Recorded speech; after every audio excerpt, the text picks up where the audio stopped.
Hi, I'm Laura Staples and I'm here today for Virtual Sheet Music, and we're going to continue our talk about the Brahms Lullaby. This is segment 3.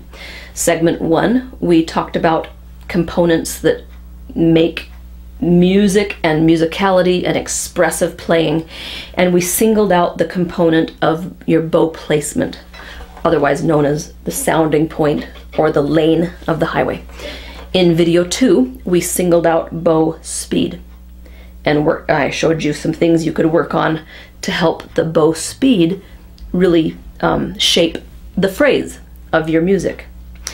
So now we're going to complete the trinity of our 3-ingredient tone pie, and that is by discussing bow weight. So we already know that close to the bridge is heavier bow, farther from the bridge is lighter bow. So we already know that we're in a light bow zip code.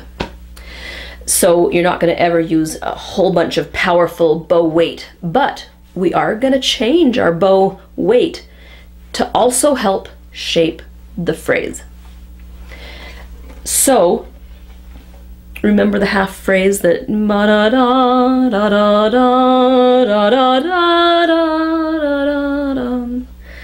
and how it's shaped with a climb and a descent, and that target note is that high E. Remember? So we're going to have our bow weight also assist us in shaping that phrase. So let's play it first and see what observations we can come up with about what the bow weight wants to do to give us a beautiful sound. All right, here we go. I sang it too fast. Ya da da da da da. That's a bit better speed. It gives us time to think. Here we go. Lane 4, piano, lightweight for starters. Okay, here we go. Ready, go.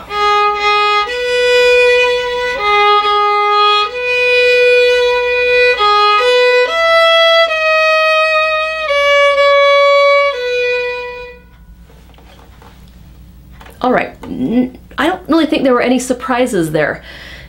When was the bow weight the heaviest in the phrase?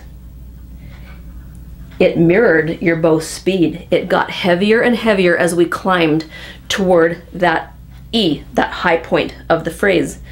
So it was a big crescendo, or a big, what we call a hairpin, where we get louder and then we taper off.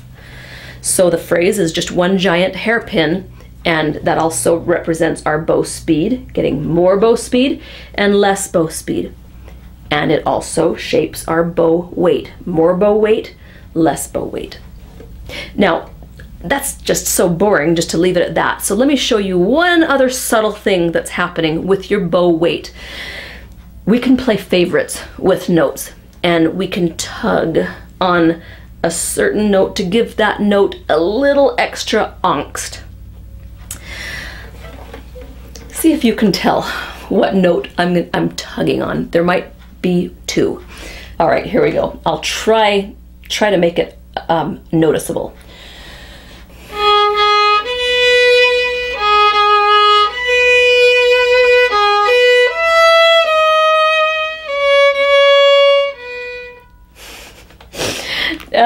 It's hard to convey through video. Let me try one more time.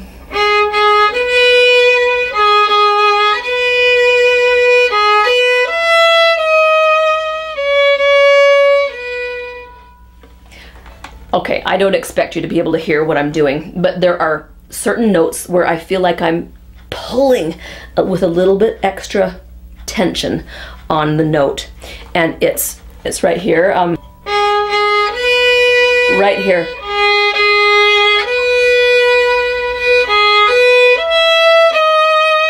And there. Yeah, because it's just one last push. I can't explain why I'm choosing to do that. I think part of it is because I'm going from the A string to the D string, and I want to give a little bit of guts to the D string note. But it's just also part of my musical instinct, which you will develop as you play around with these ingredients.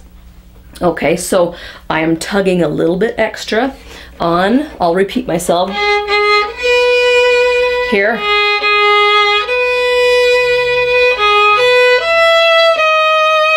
And there. All right, so that's just a little bit more that you can play around with your bow weight, besides the obvious climb to the E and the taper down from the E.